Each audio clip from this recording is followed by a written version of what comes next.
अस्सलाम वालेकुम, मैं जुल्करनैन ताहिर। पीटीआई इस टाइम टू बी और नॉट टू बी वाली सिचुएशन में है। जो शेक्सपियरियन कोट है फेमस, लगता है कि बिल्कुल ट्रूली अप्लाई हो रहा है पीटीआई के ऊपर। इमरान खान साहब ने कहा है कि हमने बाई इलेक्शन नहीं लड़ना। 9 सीटों के ऊपर पंजाब में इस टाइम बाई इलेक्शन है।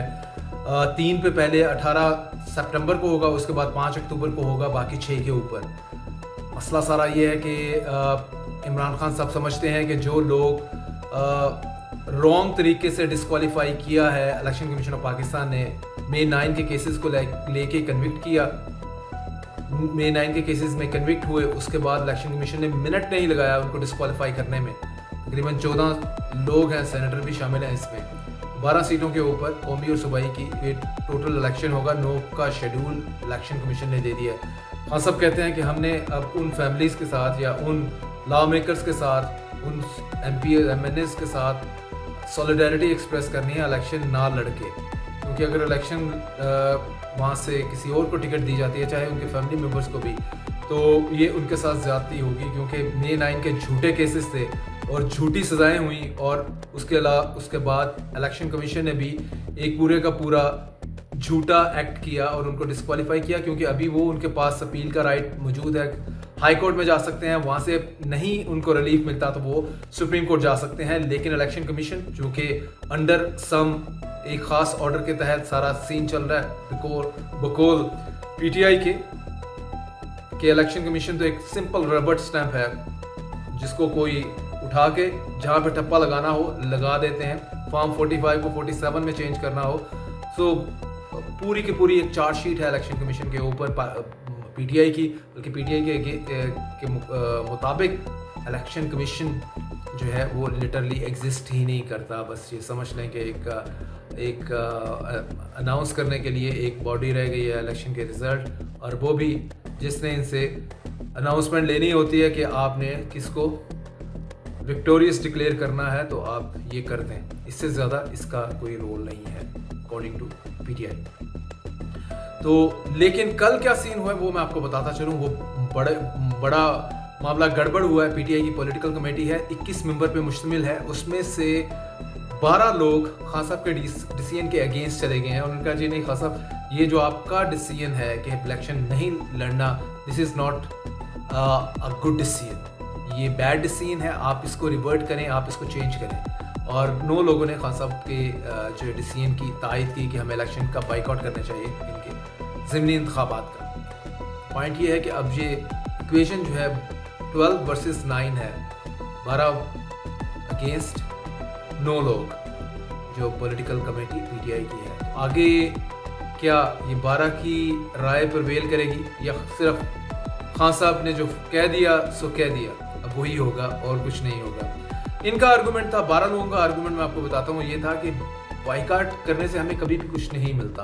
बाइकाट करने से तो पॉलिटिकल स्पेस जो है वो जाएगी झोली में पीएमएल नून की, बहुत आसान हो जाएगा, और फॉर्म 47 का सहारा भी नहीं लेना पड़ेगा पीएमएल-एन को। अगर हम ओपन स्पेस दे देते हैं, कम से कम एटलीस्ट हम उनको एक्सपोज तो कर सकते हैं कि जब वो फॉर्म 47 को 45 को 47 में कन्वर्ट करेंगे, मीन मैंडेट पीटीआई को मिला होगा और चोरी करके पीएमएल नून को दिया जाएगा, तो कहते हैं कि हम इस पे आवाज़ तो उठा सकते हैं। ये पीटीआई के 12 मेंबर्स का कहना था, और definitely it has strong argument over this thing कि किस तरह से इलेक्शन कमीशन फिर मैनिपुलेशन करेगा।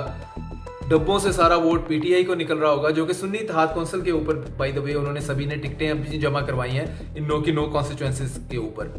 टिकट निकलेगी घोड़े के ऊपर, क्योंकि सुन्नी इत्तेहाद कौंसिल का जो इलेक्शन सिंबल है वो घोड़ा है, और घोड़े को पैक कर देगा इलेक्शन कमीशन, जो 45 वाला है, पैक करके उसको तोहफे में किसी और को दे देगा फॉर्म 47 बना के पीएमएल नून को। उनका जी कम अज़ कम ये सब कुछ होगा before the media's eye, international observers की आइज़ के सामने होगा ये सारा कुछ। तो हम फर्दर नून को एक्सपोज करेंगे। पहले ही जाली मैंडेट है बिकॉल उनके 17 सीटों को लेके ये बैठे हुए हैं, इनको बैठाया हुआ है, जिन्होंने बैठाया सबको पता है।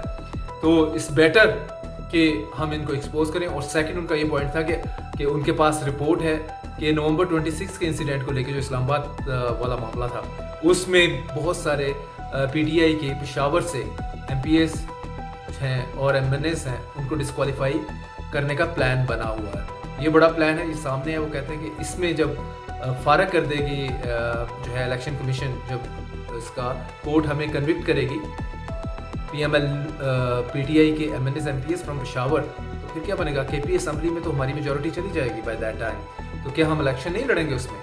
डेफिनेटली वहाँ पे तो फॉर्म 47 करना भी मुश्किल है इसके लिए, इलेक्शन कमीशन के लिए। उनका ख्याल है कि जिस तरह पहले भी फॉर्म 47 वहाँ कन्वर्ट करते हुए उनकी जो है टांगे थी वो कांपी थी इलेक्शन कमीशन की अकॉर्डिंग टू द PTI।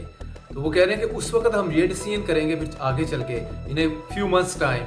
अभी हम इसका दूसरा डिसीजन कर रहे हैं तो दोनों मेक सेंस नहीं कर रहे, दोनों रिकंसाइल नहीं कर रहे। तो कह रहे हैं कि सोचें ज़रा, पॉलिटिक्स भी थोड़ी साथ में करें, लड़ाई तो आप कर ही रहे हैं, मुसलसल करें, मार भी खा रहे हैं, लेकिन साथ में थोड़ी स्मार्ट पॉलिटिक्स भी करें। तो ये आर्गूमेंट था इन 12 मेंबर्स का पॉलिटिकल कमेटी ऑफ PTI। अब देखें खान साहब को ये कन्वे किया जाएगा। खान साहब फाइनली ये फिर कहते हैं कि जो मैंने कह दिया सो कह दिया, इससे आगे कुछ नहीं है, या इन 12 लोगों की बात फिर फेल होगी और पंजाब में PTI इलेक्शन लड़ेगी PML नून के खिलाफ।